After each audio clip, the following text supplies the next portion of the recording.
श्री गुरुचरण कमलेभ्यो नमः। श्री सुखदेव गोस्वामी जी कहते हैं, अरे राजा परीक्षित, भगवान तो आनंद के स्वरूप हैं, मुक्ति के धाम हैं भगवान, सौंदर्य और माधुर्य के सोर्स राशि हैं भगवान, किसी से भी द्वेष नहीं करते भगवान, अपना है ये पराया है ऐसा नहीं सोचते भगवान, जो कोई उनसे संबंध बनाता है उसको मुक्ति दे देते हैं भगवान, जो जिस भाव से उनके पास आता है उस भाव को पूरा कर देते हैं भगवान, और उसको मुक्ति भी दे देते हैं। जो आदमी उनसे संबंध नहीं बनाता है वो आदमी मुक्ति से रहित रहता है। उसको मोक्ष कैसे मिलेगा? जब तक संबंध नहीं बनाएगा, जब तक लाइट बल्ब का कनेक्शन पावर हाउस से नहीं होगा तो लाइट कैसे आएगी? बात भी सही है। जो आदमी प्रेम पूर्वक भगवान की भक्ति करता है तो भगवान उससे प्रेम कर बैठते हैं और फिर मुक्ति दे देते हैं। जो आदमी प्रेम से भगवान से संबंध नहीं बनाता है, जल के पजर के भय से कैसी दूसरी तरीके से लड़ मरता है भगवान से, तो उसको भगवान मोक्ष तो दे देते हैं लेकिन अपना प्रेम नहीं देते। हम तो छोटे छोटे राक्षस हैं। अरे जो भगवान की भक्ति नहीं कर सकता वो राक्षस है भाई, याद रखो। भक्ति ही नरक से बचा सकती है। जो नरक जा रहा है वो तो राक्षस दुष्ट है। अरे प्रेम से भक्ति करना चाहिए, दिल में प्रेम होना चाहिए। पत्नी का प्रेम पति से जैसे रहता है, पति का पत्नी से जैसे प्रेम रहता है, इतना तो करो। मुर्दे सांस लेते मुर्दे से हम प्रेम करते हैं। अब भगवान से प्रेम करेंगे तो उनका प्रेम मिलेगा ना, उनका प्रेम तो शाश्वत होगा। तो सुखदेव गोस्वामी जी कह रहे, अरे परीक्षित, मैं तुमको बता रहा था कि युधिष्ठिर और नारद मुनि का संभाषण, चर्चा चल रही थी वो राजसूय यज्ञ में। राजसूय यज्ञ में सभी ऋषि मुनि बैठे थे, वहां नारद भी बैठे थे। तो नारद मुनि की और युधिष्ठिर का संवाद चल रहा था। युधिष्ठिर ने पूछा था ना कि जो भगवान से द्वेष करते हैं, जो उनके उल्टा चलते हैं, उनको गाली बकते हैं, उनको मोक्ष कैसे मिल जाता है? ये प्रश्न पूछा था। तो नारद मुनि बोल रहे हैं कि अरे भगवान तो परम दयालु हैं, उनके अंदर कोई भेदभाव नहीं है। उनकी शरण में जो आ जाता है, जो उनके बारे में किसी प्रकार से सोच के तन्मय हो जाता है, तब उसको मोक्ष मिल जाता है। रे युधिष्ठिर, मैं भगवान की बात बता रहा हूं कि भगवान के अंदर बहुत ज्यादा दया है, वो परम दयालु हैं और सबको मोक्ष प्रदान करते हैं। देखो युधिष्ठिर, नारद मुनि कहते हैं आगे, देखो कैसे भी संबंध बनाओ लेकिन संबंध जरूर बनाओ भगवान से। क्या बोल रहे हैं वो? कामा द्वेषात् भयात् स्नेहात् यथा भक्तेश्वरे मनः। कैसे बोल रहे हैं देखिए, आवेश्य तदघम हित्वा यमसस्तद गतिम गता। कैसे भी हो भगवान से मन लगाना चाहिए युधिष्ठिर। एक आदमी नहीं, अनेकों, बहवा मीन्स नंबर मालूम नहीं, कितने आदमियों को उन्होंने तार दिया। जिस भाव से जो आया, काम भाव से हो और क्रोध भाव से हो, जलन द्वेष भाव से हो, भय से हो, कैसे भी हो, आ गया, उसके सारे पाप भगवान ने धो दिए और अपने लोक में ले गए। जो कोई जिस भाव से आता है भगवान के पास, उसकी इच्छाएं पूरी होती हैं। उसको पूर्ण लाभ मिलता है। चाहे वो भक्ति से आवे तो भगवान का प्रेम मिलता है, जो कोई काम भाव से आवे उसकी काम वासना पूरी हो जाती है, जो कोई द्वेष भाव से आते हैं लड़ मरने के लिए भगवान लड़ पड़ते हैं, उसको मार देते हैं, मोक्ष दे देते हैं। जो कोई भय से वो भगवान मार देंगे, मैं मर जाऊंगा, भगवान मार देंगे, आ जाएंगे, जैसे कंस करा था, ऐसे भय से भी आवे भगवान आ जाते हैं, उसको मार के मोक्ष दे देते हैं। जो भक्ति से पाप, मैं बहुत बड़ा पापी हूं, मैं भक्ति कर नहीं सकता, ऐसा भी नहीं है, ऐसा भी नहीं है। क्यों? कि जो पापी है आता है उसको पाप धुल देते हैं भगवान, सारे पाप धुल जाते हैं। कितने अच्छे भगवान, ऐसे भगवान को छोड़ के कहां जाए भाई शरण करने के लिए। भगवान की शरण में लाभ ही लाभ है, हानि कभी नहीं है। नेहाभिक्रमणा सोस्ति प्रत्यवाय ना विद्यते, भगवद गीता। कभी भी इसमें हानि नहीं है, लाभ ही लाभ है। आइए गोता लगा, कूद पड़ोगे अमृत समुद्र में तो अमर हो जाओगे ना। तैरना भी नहीं आता है तो भी मरोगे नहीं, क्योंकि अमर हो गए वहां। ये है कृष्ण भक्ति, एक रस समुद्र, अमृत समुद्र है वो। शुद्ध भक्ति से भगवान मिलते हैं, हमसे शुद्ध भक्ति होती नहीं, हमारा मन घूमता है हजारों जगह, हमको 1000 काम है, हम दिन भर बिजी रहते हैं, हमको समय नहीं है। कैसे भी हो, थोड़ा सा मन लगाते लगाते लगाते लगाते एक दिन भक्ति से शुद्ध भक्ति हो जाएगी, भगवान प्राप्त हो जाएंगे। नारद मुनि आगे कहते हैं, देखो युधिष्ठिर, मेरी बात में तुझे शायद विश्वास नहीं है कि जो जिस भाव से आता है भगवान उसको मिल जाते हैं। देखो मैं बताता हूं, उदाहरण दे रहे हैं। अब उदाहरण देते हैं, क्या कह रहे हैं? गोप्य कामात, देखा कैसे उदाहरण दे रहे हैं। गोप्य कामात भयात कंसो द्वेषात चेद्यादयो नृप। हे राजा सुनो, मैं बता रहा हूं। संबंधात वृष्ण है स्नेहाद यूयम भक्त्या वयम विभो। कैसे बोल रहे हैं? गोपियों को काम वासना थी, अपनी काम वासना की इच्छा पूरी करने के लिए कृष्ण से संबंध चाहते थे। कृष्ण से संबंध हो जाए, वही हमारी काम वासना दूर करे। तो भगवान मिल गए उनको। भयात कंसो, भय से कंस को पता पड़ गया कि कृष्ण है, पैदा हो गया, वो मारेगा तेरे को। तो वो तो दिन और रात यही सोचता था, कृष्ण किधर से आएगा, कब आएगा, कैसा आएगा, मार देगा मेरे को, मैं मर जाऊंगा, यही उसकी दिन और रात। तो भगवान आ गए, मार दिए उसको, मोक्ष मिल गया। द्वेषाच्छेद्यादय माने शिशुपाल और तंत्रवक्र दो, वो भगवान से द्वेष किए, जलन पजरन, उनके दिल में आग लग रही, हर समय बुराई करते कन्हैया की, केवल गाली निकलती उनके मुंह से भगवान के लिए।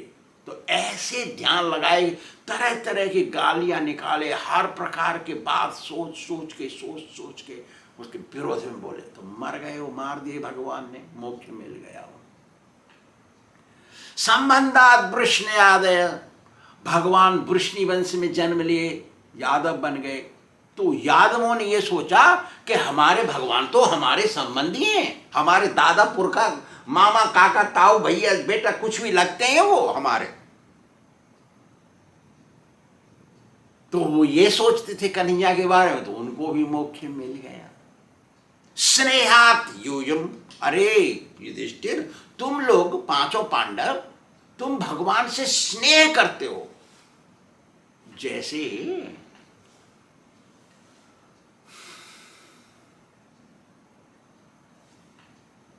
गन्ने से रस निकलता है और उसको उबाल के गुड़ बनाते हैं।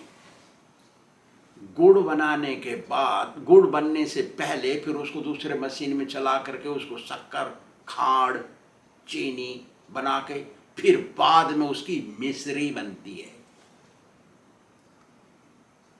देखा, मिश्री गन्ने से निकली है, गन्ना का रस मिश्री है स्वरूप, लेकिन कितनी मेहनत करने से बनी मिश्री। ऐसे ही भगवान से प्रेम करने, प्रेम से ज्यादा है स्नेह, प्रेम के ऊपर है स्नेह, भगवान से स्नेह बना लेते हैं वो। तो पांडवों, तुमने स्नेह बनाया भगवान से, इसलिए तुमको मोक्ष मिलेगा। नारद मुनि बोल रहे, फिर क्या ना वयम भक्त्या, हमको हमको जैसे भक्ति करते हैं ना, हमको मोक्ष कैसे मिलेगा ना भक्ति करने से, हम भक्ति कर रहे हैं इसलिए हमको भी मोक्ष मिलेगा। बोल दे वो, उदाहरण दिए। इसलिए किसी न किसी प्रकार से भगवान में मन लगा देना चाहिए। मन लगाते लगाते लगाते लगाते लगाते रहने से, भक्ति करते करते रहने से एक दिन हम तन्मय हो जाएंगे, उसी में घुल मिल जाएंगे भगवान, तो हमको मोक्ष मिल जाएगा। लेकिन ये सब करने के लिए सदगुरु की शरण पहले लेनी पड़ती है, वही सिखाते हैं मार्ग को। जब तक तुम्हारी रजिस्ट्री नहीं हो गई तुम इलीगल रहोगे। हिंदी में इलीगल वो क्या बोलते हैं पता नहीं। बिना लाइसेंस के ड्राइविंग करने से वो क्रिमिनल बन जाता है वो आदमी, चाहे वो कार चलाना जानता है फिर भी। तो पकड़ा गया तो कार भी जब्त और जेल में भी जाना पड़ेगा। होशियार। इसलिए सदगुरु, सदगुरु किसको कहते हैं, वो शास्त्र में सब उसके गुण लक्षण लिखे हैं। जो भगवान में डूबा रहता है उसको सदगुरु कहते हैं। जो दिल से भगवान का भजन करता है उसको सदगुरु कहते हैं। दिखाने वाले को नहीं कहते। लाल कपड़े पहन लिए और घर से संबंध रख रहे हैं, वो पीछे से काम करते हैं, गड़बड़ है। अरे मार्ग सही होना चाहिए, पहचान के गुरु करे जान के, पानी पीवे छान के कह रखा है। होशियार सदगुरु और ढोंगी गुरु दोनों एक तरह के दिखाई देते हैं आंखों से। उनके व्यवहार से पता पड़ता है कि ये कैसा आदमी, ये तो ढोंगी है भाई। अरे जो घर से भाई बहन मैया ताऊ काका मौसा चाचा मौ घर खेत मकान से संबंध रखता है, अरे भगवान के पास लाओ सबको। तो भगवान के पास रहेंगे तो मिलना पड़ेगा हमसे। सबको भगवान के पास ले आएंगे तो फिर सोचेंगे किसको, वो तो वहीं रहेगा, वहीं रहेगी वो। तो गड़बड़ क्या है, सब यहां ले आओ। तो ऐसा तो ढोंगी को भगवान पसंद नहीं करते। तो गुरु बना करके ही जो भगवान का भक्ति करते हैं वही तन्मय होते हैं। अरे राजा नारद मुनि आगे कहते हैं, भगवान में कैसे भी करके किसी उपाय से तन्मय हो जाना चाहिए। तन्मय किसको कहते हैं, जिनके बिना रहा नहीं जा सकता, उसको तन्मय कह देते हैं। वो तन्मय मनुष्य भगवान को हर जगह देखता है, हर समय भगवान की सोचता है, हर समय भगवान को सुख देना चाहता है, हर समय भगवान के लिए काम करता है वो। और जो कोई बात करता है, बात करते करते वो भगवान से संबंधित जोड़ देता है। वो सांसारिक बात करनी पड़ती है, संसार में रह रहे हैं तो बात करते करते भगवान में जोड़ देते हैं उस बात को। इसको कहते हैं तन्मयता। तो उसका एक क्रूड उदाहरण देते हैं। क्या है, एक स्त्री ने किसी पुरुष से संबंध बना लिया, किसी को मालूम नहीं, और वो पुरुष सरकार में काम करता था, सरकारी आदमी। तो उसने कहा, ए तू मुझसे प्रेम कर रही है ना, देख रहा हूं मैं, हाँ तो देख तू मेरे को फलानी जगह जंगल में जाके मिलना एकांत में, मैं तेरी इच्छा पूरी करूंगा। क्योंकि सरकारी आदमी गड़बड़ देख लिया तो सरकार की जॉब जाएगी, इसलिए वो छिपके मिलना चाहता था। अपने घर में पत्नी है बच्चे हैं, कैसे मिलेगी, इसके घर में इसके माँ बाप हैं, वो कैसे मिलेगी, इसलिए जंगल में। ठीक है, तो उसने हाँ कर दिया, मिलूंगी। अब तो वो तो हर समय यही सोच रही थी, मैं मिलूंगी मैं मिलूंगी मैं मिलूंगी मैं उसके साथ मैं ऐसा करूंगी, वो मेरे साथ ऐसा करेगा, दोनों तरफ से चक्र चल रहा है वो। तो चली वो, फलाने समय मिलेगा वो, चली तो रास्ते में चल रही थी और ध्यान में उसके में रास्ता छोड़ के रास्ते के बगल से चल रही थी। उधर ही उसी दिशा में जा रही थी, लेकिन रास्ता छोड़ दिया और रास्ते में एक स्वामी जी बैठे भजन कर रहे थे, उसके ऊपर पैर रख दिया, चली गई, निकल गई। स्वामी जी खड़े हो गए, दिया 2 डंडा खींच खींच के जोर से, तो उसको दर्द भी नहीं हुआ तो चलती बनी। उसने देखा भी नहीं स्वामी की तरफ। पहुंच गई अपने प्रेमी के पास, उसे गड़बड़ सड़बड़ करके आ रही थी वापस। जब जा रही थी तो उसको ध्यान नहीं था कुछ भी, जब आ रही है तो उसको दिमाग सही है, आ रही थी। तो स्वामी जी ने बुलाया, ए इधर आ। तो स्वामी जी बुलाते हैं, चाहे वो स्त्री है चाहे पुरुष है, वो तो आते हैं, शास्त्र में लिखा है आना चाहिए, आना पड़ता है। तो वो आई, वो दूर खड़ी रही क्योंकि वो गंदी थी। ए तूने मेरे ऊपर पैर क्यों रखा? नो स्वामी, आप कैसी बात कर रहे हैं, पैर रखा आपके ऊपर? इतना बड़ा अपराध मैं नहीं करूंगा, आपने सपना देखा होगा स्वामी जी, ऐसा कैसे हो सकता है? आपको बाएं हाथ से छूने से पाप लगता है, तो पैर रखने से कितना पाप लगेगा? क्या हाथ हो गई वो? नहीं स्वामी, ऐसा असंभव है स्वामी, मैं ऐसा कैसे कर सकती हूं स्वामी, घोर नरक में जाऊंगी मैं, कैसे कह रहे हैं आप? असंभव बात है, इस सपना होगा। अरे तो स्वामी जी समझ गए, तो झूठ नहीं बोल रही है। तो मैंने तो 2 कस के डंडे लगाए थे तेरे को याद नहीं है? नहीं स्वामी, आपने कोई डंडा वंडा नहीं लगाया, मेरे को कोई डंडा नहीं लगाया, मैंने कोई डंडा किसी से नहीं खाया। तो स्वामी जी समझ गए तो तन्मय थी। तो फिर वो बोली, वो स्त्री बोल रही है स्वामी जी को, स्वामी जी आप जो बोल रहे हैं मैं मना कर रही हूं उस बात को, तो दोनों में से कोई तो झूठ बोल रहा है। बात भी सही है हम 2 ही तो हैं यहां, आप ऐसा बोल रहे हैं, मैं ऐसा मना कर रही हूं हर बार, तो दोनों में से कोई झूठ तो बोल रहा है। स्वामी जी आप तो झूठ बोलते नहीं, तो मैं ही झूठ बोल रही हूं। तब वो अपना दिल खोलती है, स्वामी जी मैं किसी के ध्यान में थी, उस समय मैं ध्यान में घूम रहा होगी, आपको पैर लग गया होगा, आपने डंडा मार दिया होगा, मुझे याद नहीं है स्वामी जी। शराबी के 2 थप्पड़ मार दो, उसको क्या पता है, और 2 थप्पड़ मार दो, बाद में जो शराब का नशा छूट जाएगा, पूछो उसको। असंभव बात है, उसको कहते हैं तन्मयता। यदि भौतिक जगत में किसी को तन्मयता हो सकती है, एक सांस लेते हुए मुर्दे के ऊपर हम इतने लगाव लगा देते हैं, तो भगवान के ऊपर लगाव कैसे नहीं लगेगा? केवल गुरु सिखाता है इस बात को।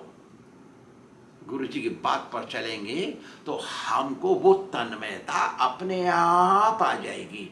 गुरु जी को सताना नहीं चाहिए।